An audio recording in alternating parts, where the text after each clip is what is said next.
Good morning, good afternoon, good evening, depending on when you're watching this, and welcome back to Timber and Stone. And as you join us now on the early morning of day 57, we are slowly but surely making my way along the very last strip of the dam that we built to help prepare us for the bridge. And as you can see, we are, 15-20 blocks away. We have a big glitch for this episode, which is Mr. Harry Superman, who is annoyingly my highest level builder, just stuck. I've tried to change him to different classes that might make advantage of everything, that can autopilot, so he might autopilot his way out, but he's just sat in the water and he can't be clicked, he can't be moved. He's under the water, so he's below the acceptable level that the game would provide. But I'm not really sure what I'm supposed to do. Now, I was tempted to try and dig him out in some way, but that's not really going to work, and so I'm a bit confused. I might have to post this save file onto the forum and say, somebody help, I need to recover my builder. Luckily, one of my other guys is a pretty competent builder now, after having been involved in building of the bridge. But obviously there is still some building of the bridge to do. There is still some work to finish. We do need to work out what I'm going to do as far as protecting it, lighting it, and just putting the finishing touches on it. So that's all exciting. Once the bridge is finished, I was really hoping that maybe there would be a bug fix or something that had been released that would overcome the numbers of problems that there are with 1.3. The only real thing I was thinking of doing was going back to 1.2.1.5.7.9.3.8. Whatever it was, the one before, because the save files are still compatible. There's no new what's the word I want? There's no new things that I would lose that I wouldn't be able to recover again. I'd lose my saplings, I think that's the main thing I'd lose. I'll just grab a quick drink because it is bloody hot in this old country of ours, and as positive as it is, I am probably one of the only people in the world who prefers the other half of the year, the cooler, much cooler, snowier, wintry, rainier half of the year. And this is solely and 100% to do with the fact that during the summer months I can't play rugby because the rugby season's not on, whereas between September and April there is rugby to play. So April is the end of my favourite part of the year. September will see the start again. So I've got 4 or 5 months of sitting and getting too hot and bothered and unable to inflict any violence on anybody that exists in the world in a perfectly legal environment that is a rugby pitch. So I'm investing myself in timber and stone instead. Investing my time and my effort, my energies. Can't really tackle anybody in timber and stone, but the concept is all the same. Now this is taking a lot longer than I thought it would. I thought, I'll start the fight the first 30 seconds of the video, the first 2 minutes or so, and I will finish the tearing down of this little stretch. Turns out it's a bit slow. So I do want to get this done. I don't want to use the fast forward because I don't want to wipe out the whole day, which is the mistake I've been making. I've been fast forwarding from... That was an interesting noise. What was that I just heard?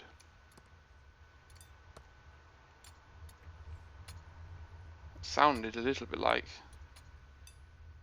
a necromancer or a skeleton or something.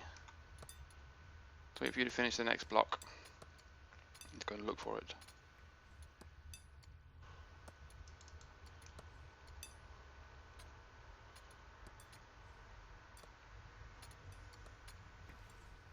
Ooh, there it was.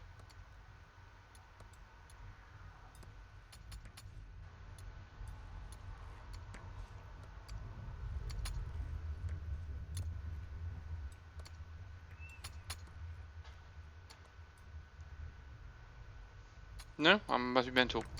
So the only other thing to introduce to you while we are waiting for this guy to finish is I had 2 new migrants join me while I was finishing the dam removal. Edmund has joined, and although he's not a woodchopper by profession, he's much better as a... I think he came as a forager. I have put him to task as a woodchopper just to take advantage of this fact. We also got, is it Bearmont? what's your name? Yeah, Bruce Belmont. He joined as a farmer. Now again, low-level farmer, but I've added him to the farming. And I've also put Clifton's back on fishing, and he's fishing in the tiny little corner. I did have another necromancer, but because of the glitch with the infantry, it was just unbelievable. There he is. There it was. So either this one or this one. I can't remember which one you've seen before, but spawned a couple of skeletons and then just walked the infantryman down to the top of the wall here, and they just killed him because of the 10 space. Wow, when I'm watching you, it takes forever. When I'm not watching you, you blitz it.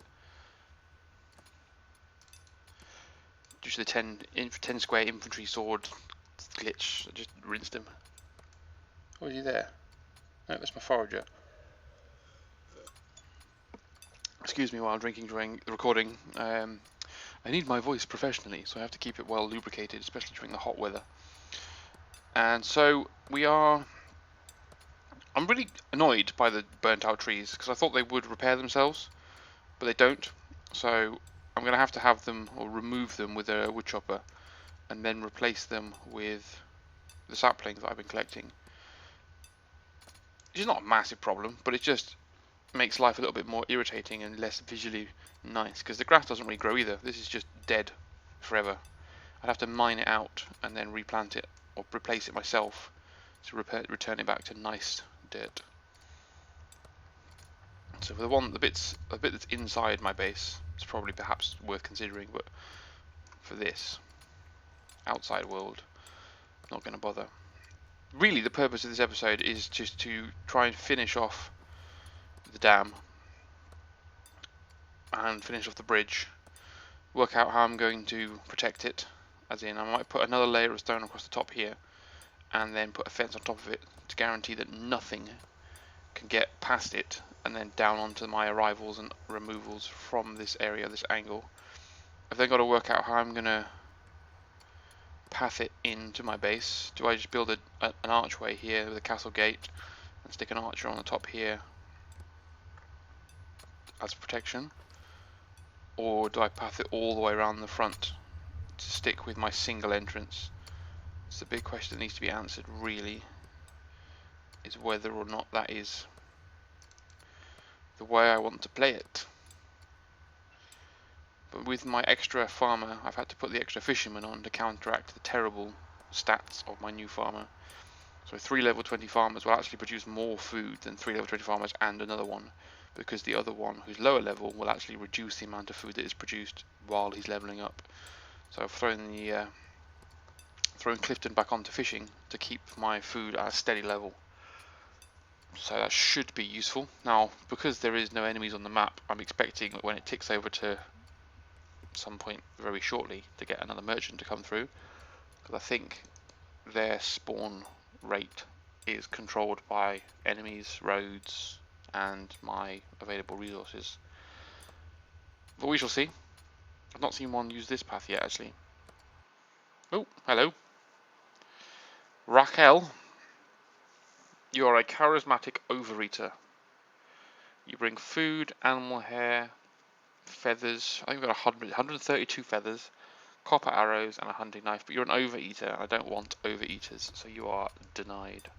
I don't need you, mostly because I don't have any use for you. I can just put you into resource gathering overload. Oops, how have I done that?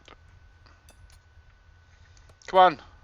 It's now 9 minutes of digging this bloody wall out and me trying to entertain the audience. Where is my builder then? Is he over here somewhere? Oh, he's there, isn't he? Bastard. So let's start.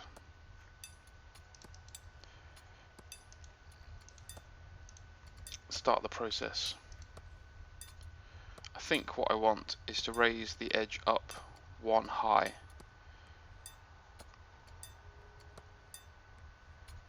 Do I?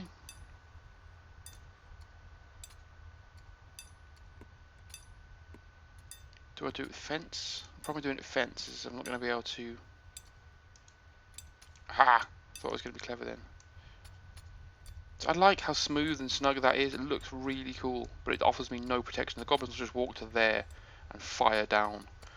So there's no real advantage to be gained by doing it that way around. I need to go up one level and then put a fence on top to prevent anybody from being able to get into me.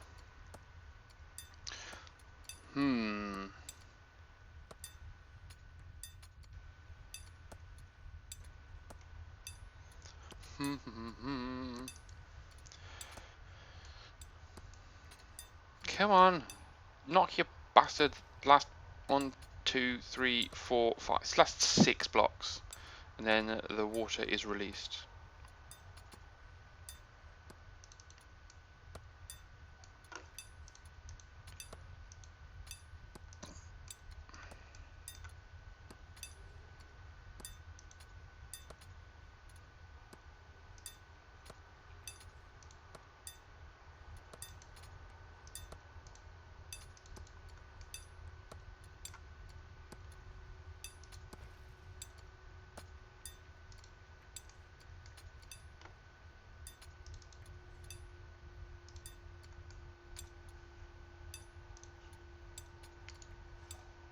Bah.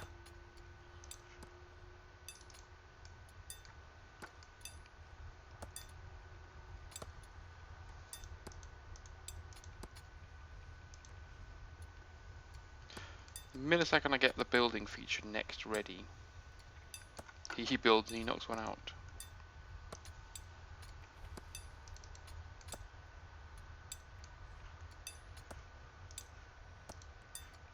I believe you are also...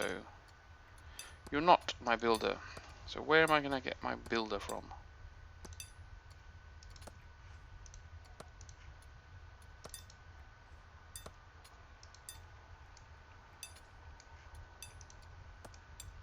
Are you ready to hallelujah?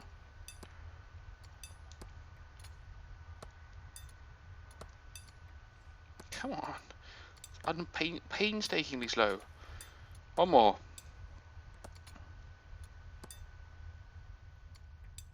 Come on. Oh no, don't glitch! Oh no, it's the saving. Thank fuck for that. So the game had frozen, that's just going to wind me up. I told you. I called it. I called it. Right, rewind and you'll see I called it. Come on. We are nearly finished. Come on, are we ready? Pop the champagne. The dam is gone. Halle frickin' Luya. So as you're the only person over here, Mr. Foster. Oh, it's so close, isn't it? Oh, you're going to be miner forever. Build. Hammer. Your ladder in case you need it.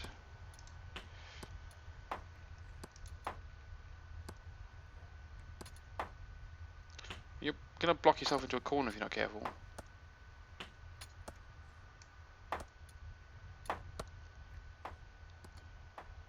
Oh, I thought I'd missed a block then. Nearly screamed.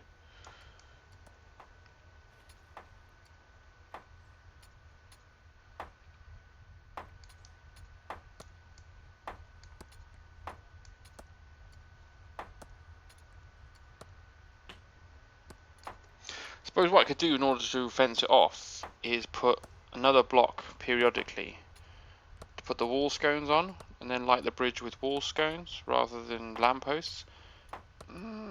Is that going to be how I want it to be? I quite like the idea of having wall scones along here. That makes sense because there is a wall onto which to mount them. But then again, having lampposts on this side also might look pretty cool.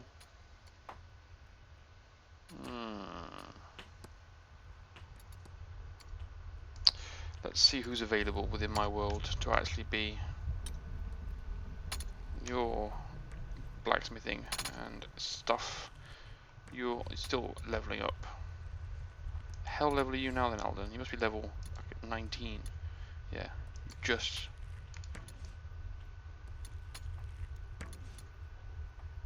You're actually gaining any points. Bronze for cloth. Yes, because I've now got a tailor. Ah! Another new migrant I totally forgot about. Where are you? Where are you? I have a perma tailor now as well. A lady arrived with tailoring skills. There she is. Morrigan. 4 rope for 1. Yes, rope's more useful than gold. Morrigan arrived to my world, and she is now a level 10 tailor, but she was a level 4 tailor when she arrived, I think. So she came properly equipped to offer me something, and the traits of hardworking, cowardly. Food for gold. Yes, I'm happy for that. So, oops, not that one. That's the menu I want, isn't it? She's on permacloth, and should be on perma rope building, so that whenever we collect, that's annoying. Whenever we collect, it's annoying that resets everything. Enough flax fiber, etc. She just builds rope. So there's more rope than she needs there, more rope than she can build. But that's another one of my new migrants. That's all good in the hood. Forgot what I was doing now. Looking for another builder. Coal, yes, that's fine. Good like that. And Matthew, what are you doing in there, Matthew? You stupid. What is your day job, Matthew? You're an infantryman, but what is your day job? Nothing. Well, in that case, Matthew, come and stand here and just train.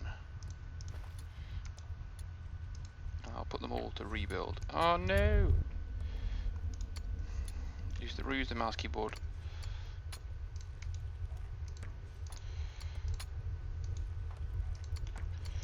And then, because I think Mr. Jackson. Sorry, Mr. Jackson. Is currently set. Oh no! As the repairist. That's the engineer, so what I wanted. But you're also not a level 5 builder. I don't want you though to start trying to rebuild these. Oops. So you stop. I don't want you to start rebuilding them willy-nilly. So who else have I got? Morgan's dead. David Hammersmash is not able to do anything. You're stuck.